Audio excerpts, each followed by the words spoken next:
నమస్తే తెలుగు న్యూస్కి స్వాగతం. చలసాని శ్రీనివాస్ గారు ఉన్నారు మనతో. ప్రత్యేక హోదా విభజన హామీల సాధన సమితి అధ్యక్షులు. నమస్కారం శ్రీనివాస్. నమస్కారం గోపి గారు, అందరికీ నమస్కారం. రాష్ట్ర సమస్యల విషయంలో రాజకీయంగా చాలామంది మాట్లాడతారు, ప్రత్యేకంగా రాష్ట్ర సమస్యల విషయంలో చలసాని గారు ముందుంటారు. ఈ విషయాన్ని అందరూ గ్రహించారో లేదో నాకు తెలియదు, నేనైతే గ్రహించా, అందుకే పిలవాలనిపించింది. స్టీల్ ప్లాంట్ ప్రైవేటీకరణకు వెళుతుందా? ఈరోజు సాక్షి బ్యానర్ వార్త చూసాం, నిన్న గ్రూపులలో సర్క్యులేట్ అయింది, మీరు కూడా ఆ వార్తని పంపించారు. అవుతుందా? సాక్షి లేదా ఇంకో పత్రికల సంగతి వదిలేసేయండి. బట్ బేసికల్గా మనం పదే పదే చెప్పుకున్నాం, ఇంకోసారి చరిత్ర చరణలకు అవసరం లేకపోవచ్చు, కానీ ఒక్కసారి చెప్తున్నా, అది విశాఖ హక్కు అనేది ఆంధ్రుల హక్కు అనేది కాకుండా తెలుగు జాతి హక్కు. ఎందుకంటే ఆదిలాబాద్లో ప్రాణం అర్పించినా, కరీంనగర్లో సాయిరెడ్డి ప్రాణం అర్పించినా, లేదా కర్నూలులో ప్రాణం అర్పించినా, వరంగల్లో, పాలకొల్లో, శ్రీకాకుళంలో ప్రాణ త్యాగాలతో వందల వేలాది మంది క్షత్రగాత్రులు అయిన ఒక సంవత్సరం విద్య కోల్పోయి విద్యార్థులు ఉద్యమించారు విశాఖకు ఆంధ్రులక్కని. దాదాపు వాళ్ళు ఉన్న 9.5-10 కోట్ల మంది ప్రజలందరికీ సంబంధించిన విషయం. అది ఆత్మగౌరవానికి, ప్రతిష్టకు సంబంధించిన విషయం. చాలామంది ఒక దిక్కుమాలిన సన్నాసి బ్యాచ్, నేను పదాలు వాడుతుంది, దిక్కుమాలిన సన్నాసి బ్యాచ్కి అది కేవలం యంత్రాలు, మెషిన్గానే కనపడుతుంది. ఆ దిక్కుమాలిన, నేను ఇంకా చెప్పాలంటే గుమా వ్యాపారులకి, వాళ్ళకి మానవత్వంతో నిమిత్తం లేదు. స్కెల్టన్లు కూడా అమ్ముకునే సన్నాసి బ్యాచ్ ఇది. వ్యాపారాలు చేస్తే స్కెల్టన్లు కూడా, మనుషులు స్కెల్టన్లు కూడా వ్యాపారాలు చేసే సన్నాసి బ్యాచ్ ఒకటి బయలుదేరింది. వాళ్ళకి దీని మీద కన్నుపడింది. వాళ్ళకి తెలియదండి, తెలుగు జాతి ఎమోషన్స్ తెలియదు వాళ్ళకి. సరే, coming back to your point, మేము పదే పదే అడుగుతుంది, నిజంగా చిత్తశుద్ధి కనుక ఉంటే, కేంద్ర ప్రభుత్వానికి ఉంటే కనుక, ఎవరికైనా చిత్తశుద్ధి ఉంటే, లేదా అదానీ గారికో గుమా వ్యాపారులకు అడ్డదిడ్డంగా చేయించే ఏర్పాట్లు, దుర్మార్గ కుట్ర లేకుండా ఉంటే రెండు మూడు పనులు చేయాలి చాలు. ఒకటి, దానికి క్యాప్టివ్ మన్స్ ఇవ్వాలి.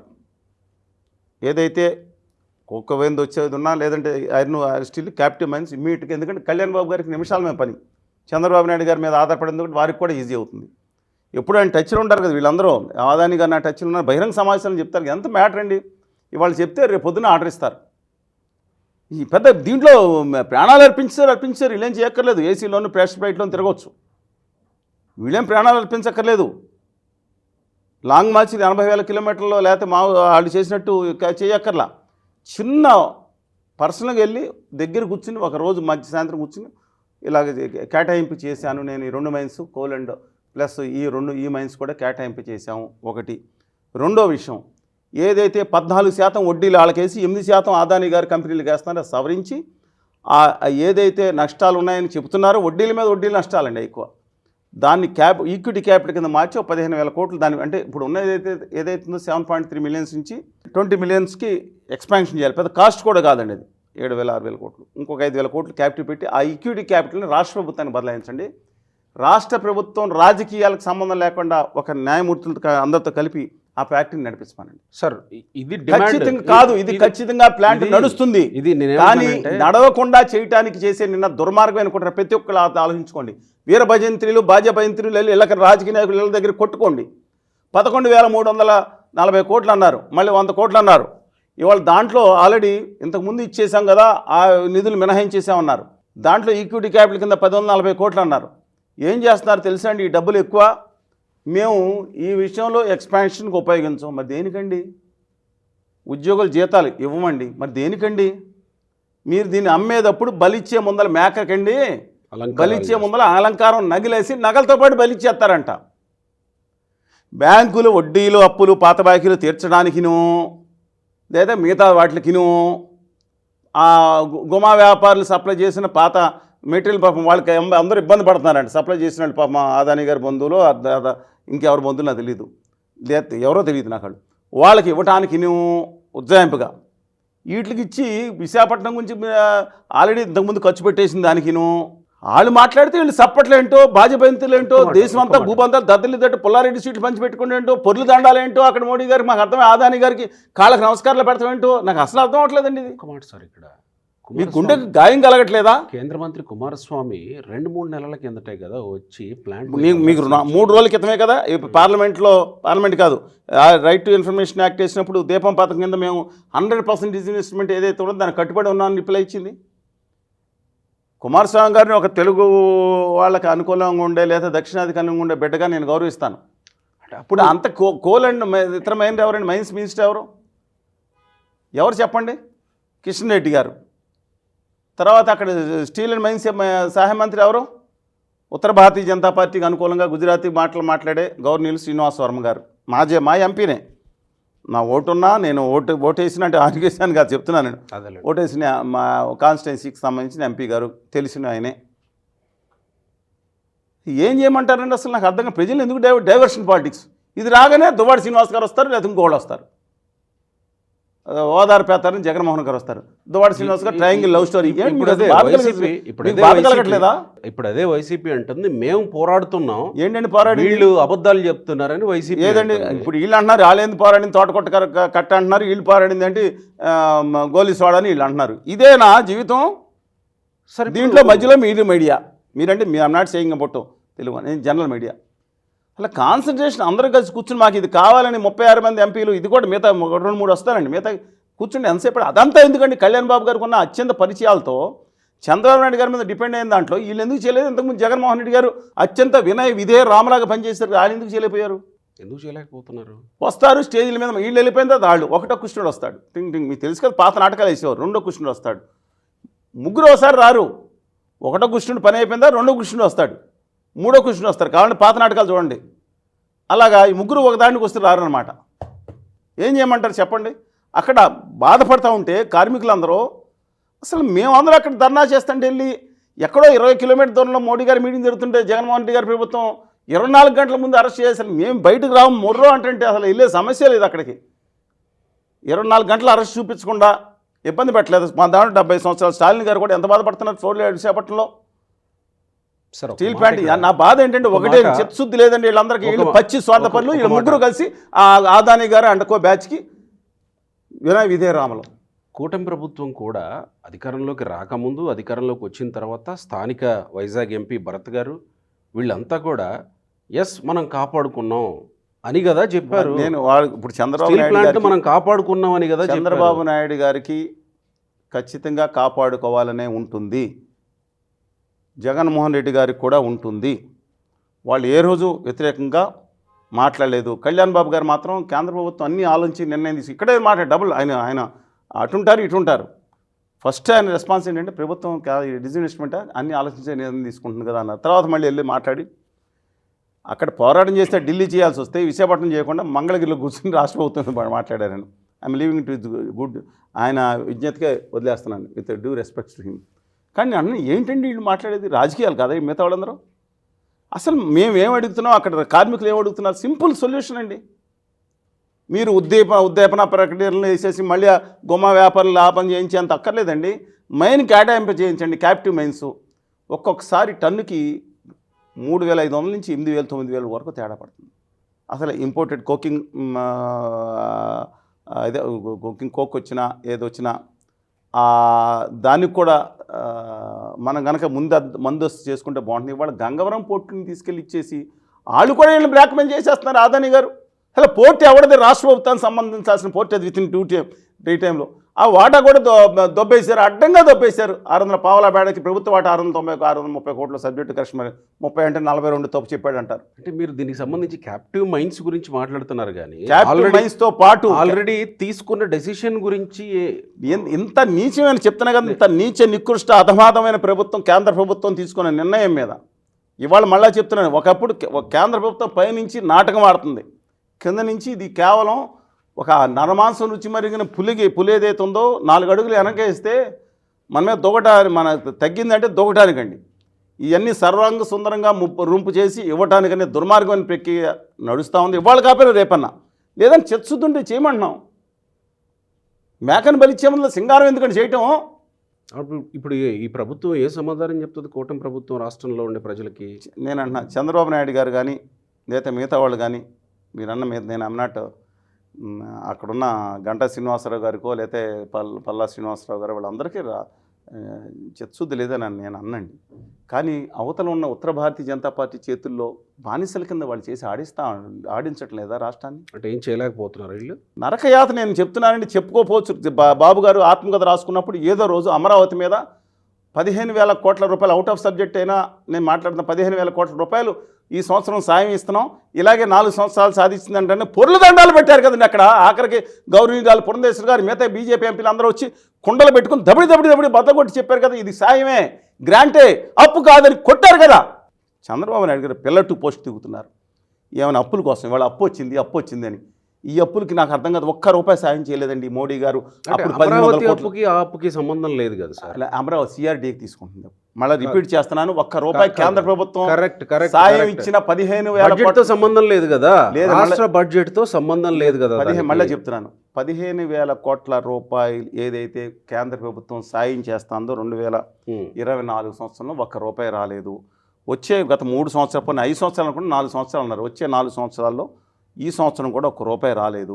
మీరు సావు అంటే అప్పు తెచ్చుకుని అంటున్నారు. ఇవాళ రాష్ట్ర ప్రభుత్వం తెచ్చుకునే అప్పు హెచ్ఎండిఏకి ఇంతకుముందు ఉమ్మడిగా ఉంది, హైదరాబాద్ హెచ్ఎండిఏ మెట్రోపాలిటన్ డెవలప్మెంట్ అథారిటీకో లేకపోతే వాటర్ సివరేజ్ బోర్డుకో తీసుకొచ్చిన ఏదైతుందో కేంద్రం కౌంటర్ గ్యారంటీ పెడుతుంది. దేశంలో ఎన్ని లక్షల కోట్లు ప్రభుత్వాలు తీసుకొచ్చినా, క్వాసీ గవర్నమెంటల్ ఆర్గనైజేషన్ తీసుకొచ్చినా, నేను పాయింట్ కేంద్ర ప్రభుత్వం సావరిన్ పవర్ కాబట్టి కౌంటర్ సిగ్నేచర్ పెడుతుంది తప్పితే వాళ్ళే కట్టుకుంటాను కదా.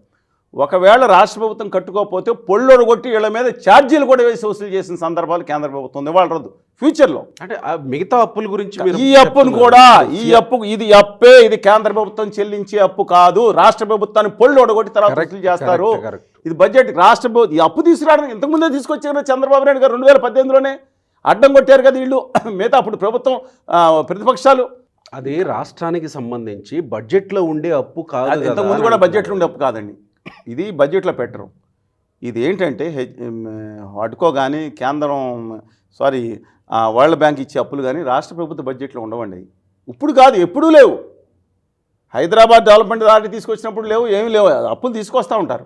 మరి అప్పుడు సిఆర్డీ నుంచే చెల్లిస్తారు కదా. అవునండి, అది చెల్లించకపోతే ఎవరు కట్టుకుంటారంటున్నాను నేను. ఈ అప్పు తీసుకురావడానికి సాయం ఏందండి నాకు అర్థం కాదు.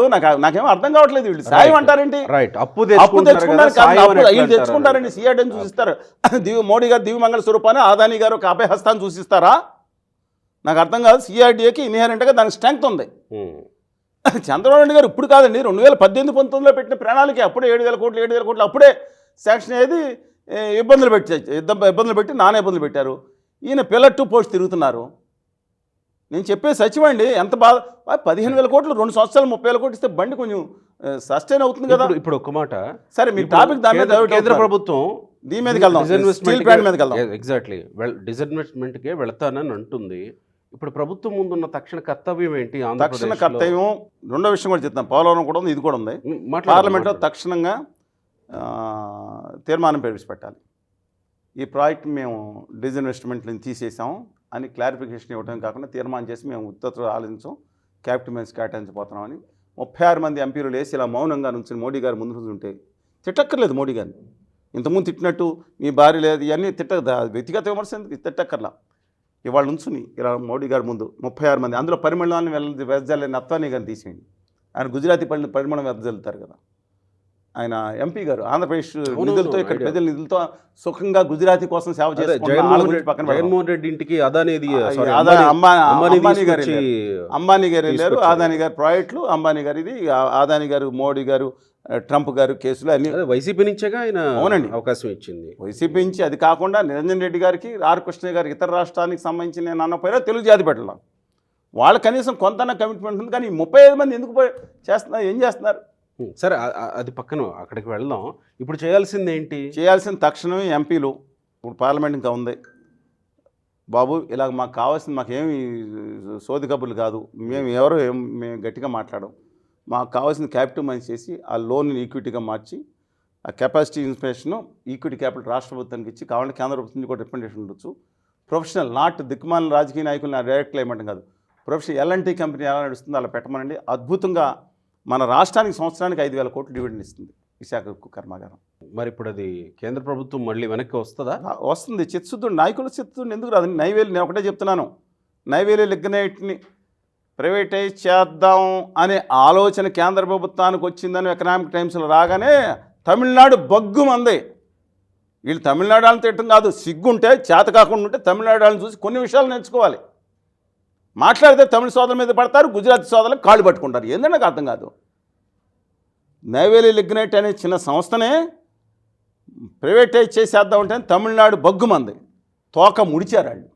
గుమా వ్యాపారులు కేంద్రంలో పాలించే వాళ్ళు తోక ముడిచి అబ్బే అది మా ఉత్తినే ఏదో ప్రపోజల్ వచ్చిందని తప్పితే అలాంటి పనులు మేము చేయము, లెంపలు వేసుకుని లోపలికి వెళ్ళారు. మరి ఇన్నిసార్లు ఈ దోబూసులాట ఏంటి సార్? రాష్ట్ర శాతకాని నాయకులు ఉన్నప్పుడు ఏం చేయమంటారండి? 2019 తర్వాత భీకరంగా ఉద్యమించాం మేము. అంతకు ముందు కంటే కూడా 95% మీడియా చూపించలేదు. మేము ఎలా బాధ్యులు అవుతాం? ఉద్యమం చేసేవాళ్ళని చూపించరు, మాట్లాడిన వాళ్ళు మాత్రం చూపిస్తారు. మీడియా చూపిస్తే పరిష్కారాలు అయిపోతాయి. మీడియా జనంలో మీడియా అత్యంత ప్రభావవంతమైన శక్తిశాలి ఇవాళ. What ever media it maybe. ఇవాళ డెఫినెట్గా వాళ్ళ సహకారం అవసరం, with due respect to them, including you. మీలాంటి నేను అంటున్నది మేము ఎప్పుడు ఆపలేదండి. నేను మీడియా మీరు ఆపారు కానీ మమ్మల్ని పోరాటం చేస్తుంటే మేము ఏ రోజు ఆపలేదు. నేను ఒకటే చెప్తున్నాను, దయచేసి with due respect to everybody. సరిగ్గా క్రితం సంవత్సరం వందలాది మంది మేము, తర్వాత విశాఖపట్నం స్టీల్ కర్మాగారం ఎంప్లాయీస్ అందరూ ఢిల్లీలో జంతర్ మంది డేట్ కూడా మ్యాస్టర్ జంతర్ మంది దగ్గర ధర్నా చేస్తుంటే మేము ఒక రోజు అలాగా ఒక అక్షరం ముక్క రాసిన పత్రిక ఏదో విశాలాంధ్ర ప్రజాశక్తి తప్ప ఒక్క సెకండ్ చూపించిన, ఎస్పెషల్లీ జంతర్ మంది దగ్గర 8వ తారీఖున పెట్టిన ధర్నా ఒక్కటి చూపించండి, వాళ్ళు దండం పెట్టి శాలువ కప్పి గండపిండారం ఏం వెళ్ళిపోతాను నేను అంటే. షర్మిలా గారు టైం అని ఒక మాట మాట్లాడగానే సపోర్ట్ చేస్తా, ఐదు సపోర్ట్ చేస్తా. మేము చేసిన తప్పు ఏంటి? అవును తిట్టం కదా. ఇక్కడ ఒక మాట అడగాలని ఉంది నాకు. ఖచ్చితంగా అడగండి. ఎందుకు చలసాని గారు బయటకు వచ్చి మాట్లాడుతుంటే ఏదో ఒక పార్టీ ముద్ర వేసి కింద కామెంట్స్లోనో లేకపోతే, ఎందుకంటే బహుశా డెమోక్రటిక్ అండ్ రిపబ్లికన్ పార్టీలు తప్ప, లేబర్ పార్టీ కూడా ముద్రేస్తారు, అది అమెరికా పార్టీలు తప్ప, ఎంఐఎం అప్పుడు సమైక్యాంధ్ర ఓవైసీ గారు మన సపోర్ట్ చేసినప్పుడు వాళ్ళందరూ ఆ ముద్రేసారు, ఎంఐఎం ముద్రేశారు, కాంగ్రెస్ ముద్రేస్తున్నారు, సిపిఐ సిపిఎం వామపక్షాలు కలిసి వస్తారు, విద్యార్థి సంఘాలు ఏఎస్ఎఫ్ ఎస్ఎఫ్ఐ ఫైడీఎస్ వాళ్ళు ముద్రేశారు. తెలుగుదేశం పార్టీకి అయితే కులం పెట్టి భయంకరంగా ముద్రలు చేసి అత్యంత భయంకరమైన ట్రోలింగ్ చేశారు. తెలుగుదేశం పార్టీకి నాకు సంబంధం, చంద్రబాబు నాయుడు గారితో పక్కన కూర్చున్నానని, ధర్మపుర అధ్యక్షులకు వెళ్ళానని మరి జగన్మోహన్ రెడ్డి గారు ఉన్నప్పుడు ఇలాగ పోరాటం మీద కలిసాం. విజయలక్ష్మి గారు సమైక్యాంధ్ర చేసినప్పుడు కలిసాను, కనపడదా అండి? అలాగే ఇప్పుడు ప్రభుత్వం ఇలా కొంచెం మార్చుకోవాలి, గట్టిగా మాట్లాడాలని చెప్పగానే వైకాపా ముద్రేయటం, వాళ్ళకి అక్కపక్షుల గురించి మాట్లాడటం లేదు. మీరు ఎమ్మెల్సీ ఎన్నికల్లో కూడా తెలుగుదేశం ఆపోజిట్ క్యాండిడేట్కి సపోర్ట్ చేసి, తెలుగుదేశం ఆపోజిట్ క్యాండిడేట్ మీ ఉద్దేశం, మీ తెలుగుదేశం అందుకని అంటున్నారేమో. కాదు కేఎస్ లక్ష్మణరావు గారు మా ప్రత్యేక హోదా విభజన హామీల అపోజిషన్ అపోజిషన్ కాదండి, అపోజిషన్ కేఎస్ లక్ష్మణరావు గారు ఆయన ప్రత్యేక హోదా విభజన హామీల సాధన సమితి మీరు లెటర్ పాటిస్తాను, ఆయన గౌరవ సలహాదారు, మాతో పాటు ఉద్యమంలో పాల్గొన్నారు ఆయన. ఇప్పుడు విశాఖపట్నంలో ఎవరో వెళ్ళారనుకోండి, అక్కడికి వెళ్ళి నేను మాట్లాడలేదే, అక్కడ కూడా అపోజిషన్ ఉంటారు, ఇంకో జిల్లాలో ఈస్ట్ అండ్ వెస్ట్ గోదావరిలో ఉంటారు. నేను వెళ్ళి కేఎస్ లక్ష్మణరావు గారు ప్రత్యేక హోదా విభజన హామీల సాధన సమితిలో కలిసి మాతో ఉద్యమంలో అనేక దాంట్లో కలిసి పనిచేశారు, మా తోటి సహచరుడు ఆయన. కానీ నేను అదే మీరు మాట్లాడరే, నేను ఆ గెలిచిన అలపాటి రాజా గారి గురించి కూడా ఒక మాట నేను చెడుగా మాట్లాడి నేను గెలవాలని కోరుకుంటాం అనేది బికాజ్ మా ఉద్యమ సహచరుడు, ఉద్యమం కోసం మాట్లాడుతున్నారు, ప్రత్యేక విభజన హామీల కోసం ఆయన కూడా వచ్చి 1-2 సభలో పాల్గొన్నారు రాజా గారు. బట్ మామూలుగా ఎలా పాల్గొన్నారు? ఈయనైతే ఉద్యమంలో మొదటి నుంచి ఉన్నారు, మా కమిటీలో గౌరవ సలహాదారు ఆయన. రైట్, అందుకని దట్ ఈస్ డిఫరెంట్ ఇష్యూ. ఇంతకుముందు కనపడలేదా అండి? ఇంతకుముందు ఒక విధంగా దుర్మార్గం చేస్తుంది వైకాపా ప్రభుత్వంలో ఎమ్మెల్సీలు అక్రమాలని చెప్పినప్పుడు అది కొంతమంది వేరుగా తీసుకుంటారు, ఇప్పుడు వేరుగా తీసుకుంటారు. ఏదైనా ప్రహసనం చేశారండి. మరి ఇప్పుడు ఎమ్మెల్సీ ఏం చేస్తుంది కూటమి ప్రభుత్వం? కూటమి ఏం ప్రభుత్వం ఏం చేస్తుందంటే, ఆదాని గారు బాగున్నారా, ఆ తర్వాత సంఘీ గారు బాగున్నారా, మిత్తల గారికి ఈ ఫ్యాక్టరీ పక్కన పెట్టేసి మిత్తల గారికి మనం ఏం చేయాలి, కడప ఉక్కు ఫ్యాక్టరీ షెడ్కి పంపించేద్దాం, మోడీ గారు ఏమంటే అది ఇది చేస్తున్నా లేదా అని వాళ్ళు మీరు అడగండి. నన్ను ఎలా అడిగితే నేనేం చెప్తాను? కూటమి ప్రభుత్వం కడప ఉక్కు ఫ్యాక్టరీ కోసం అన్ని సౌకర్యాలు కల్పిస్తే, ఆ జీవీ నరసింహరావు గారు డామినేషన్గా కల్పించాలి అన్నీ చేస్తే, ఇప్పుడు జగన్మోహన్ రెడ్డి గారు పక్కన పడేసి ఇంకోసారి శంకుస్థాపించి పక్కన పడేస్తే, ఇప్పుడు ఏళ్ళ మద్దతు అధికారంలో కొనసాగుతుంది కదా కడప ఉక్కు ఫ్యాక్టరీ. ఆఖరికి విశాఖపట్నం ఉక్కు ఫ్యాక్టరీకి మైన్స్ కేటాయించట్లేదు, కానీ ఇవాళ ఆ మార్వాడి గారి కంపెనీ ఒకటి పెడితే వేలాది ఎకరాలు తర్పణం చేస్తా, మన ఆంధ్రప్రదేశ్ రాష్ట్ర ప్రజలు కట్టిన పన్నుల్లోంచి వచ్చే 15-20 సంవత్సరాల వరకు 50,000 కోట్ల 90,000 కోట్ల రాయితీలు ఇస్తారంటే వార్తది. నమ్ముతున్నారా? కింద పడిపోయారా? మీకు అర్థమైంది నేను చెప్పింది? విశాఖ ఉక్కు కర్మాగారం కాదండి, మెట్ల గారి మార్వాడి అయితే ఎవరైనా పెట్టుకోవచ్చు, వేసి మార్వాడి గారి కంపెనీ కోసం అంట మన రాష్ట్ర ప్రభుత్వం కట్టిన పన్నుల్లోంచి అంట వచ్చే 10-15-20 సంవత్సరాలంట వాళ్ళకి రాయితీలు ఇస్తారంట. మీకేమైనా అర్థమైందా? ఎంత రాయితీ నాటి ఇంకా రావాలి సార్. సబ్జెక్ట్ కరెక్షన్ 90,000 విశ్వాసాన్ని కోల్పోయే అవకాశం ఉంటుంది కదా. ప్రభుత్వం హామీలు ఇచ్చింది, అధికారంలోకి వచ్చిన తర్వాత కూడా ఎస్ ఏం అది కాదండి, జగన్మోహన్ రెడ్డి గారు కోల్పోయారు. అని చెప్పారు. ప్రత్యేక హోదా మీద చంద్రబాబు నాయుడు గారు మొదటి మాటలు కోల్పోయారు. తర్వాత జగన్మోహన్ రెడ్డి గారు అధికారంలోకి వచ్చారు, ఆయన అమలు ఆపచేయక ఆయన కోల్పోయారు, మళ్ళీ వీళ్ళు కోల్పోతారు. పాలకు ఇప్పుడు మెక్కువైన కంపెనీలు మాత్రం స్టాండర్డ్ ఉన్నాయండి. సిరిడిషియా ఎలక్ట్రికల్స్ వీళ్ళు స్టాండర్డ్గా ఉన్నారు. పాలకులు మారుతున్నారు, వాళ్ళు మాత్రం స్టాండర్డ్గా ఉన్నారు. ఆ పార్టీలో బాధపడిన వాళ్ళు, అక్కడ కష్టపడిన వాళ్ళు దశాబ్దాలు, ఈ పార్టీలో దశాబ్దాలు కష్టపడి దాన్ని ఏమంటారు పోట్లకు గురైన వాళ్ళు, వీళ్ళు మాత్రం పాపం 1% తప్ప మిగతా వాళ్ళు అలాగే ఉన్నారు. ఏ పార్టీ అని కాదండి, నాయకులు బాగున్నారు, వ్యాపారవేత్తలు బాగున్నారు. జరిగేది జరుగుతూ ఉంటుంది. అంటే చిత్తశుద్ధి లేదా మళ్ళీ అన్న నేను. కానీ అవతల బందీలు చేసి ఆడిచ్చేది ఆ గుమా వ్యాపారులు, కేంద్రంలో ఉన్న గుజరాతీ పాదుషాలు, వాళ్ళతో ఏం నేను అన్నా కొంచెం ఎదురు తిరిగితే చంద్రబాబు నాయుడు గారిని 53 రోజుల పాటు జైల్లో వేసి వేధించితే మరి కేంద్రం సహకారం అక్కడ జరిగిందండి. అది చిన్నపిల్లలు ఆయన స్టేజ్ మెయిన్ షో ఆడిచ్చినట్టు రాలేదు. అంతా ఒప్పందం ఎలా జరిగింది? అవతల 2 ముఖ్యమంత్రులు లోపల వేసేసినట్టు చంద్రబాబు నాయుడు గారు ఆలోచించుకొని 53 రోజులు ఆయన వేసేసారండి లోపల. అంటే ఒక మాట అంత నిజంగా బాధాకరం. నేను ఖండించాను. నేను ఖండించడం కాదు, దినహాధ్యక్షుడు లోకేష్ గారు పాల్గొంటే సంఘీభావం తెలియజేశా. Not because of that. ఇది ఏ మీడియా చూపించదు.